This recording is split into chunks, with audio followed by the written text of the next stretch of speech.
शिवराज्याभिषेक महोत्सव समिती रायगडच्या वतीने राज्याभिषेक सोहळ्याचं आयोजन थाटामाटात पुन्हा एकदा करण्यात आलेलं आहे।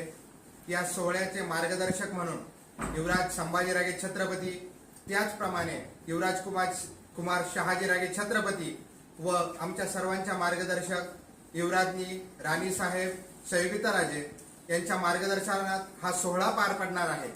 याचं मुख्य आकर्षण म्हणजे 5 तारखेला धार तलवारीचे युद्धकलेचं प्रदर्शन होणार आहे।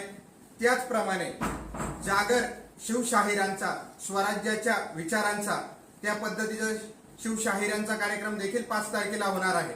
दुसऱ्या दिवशी 6 तारखेला शिवछत्रपतींच्या पुतळ्यास सुवर्ण नाण्यांचा अभिषेक होणार आहे व त्यानंतर 16 स्वराज्याच्या ऐक्याचा अशा पद्धतीचा कार्यक्रम होणार आहे। त्यानंतर पालखी स्वरूपाचा कार्यक्रम होणार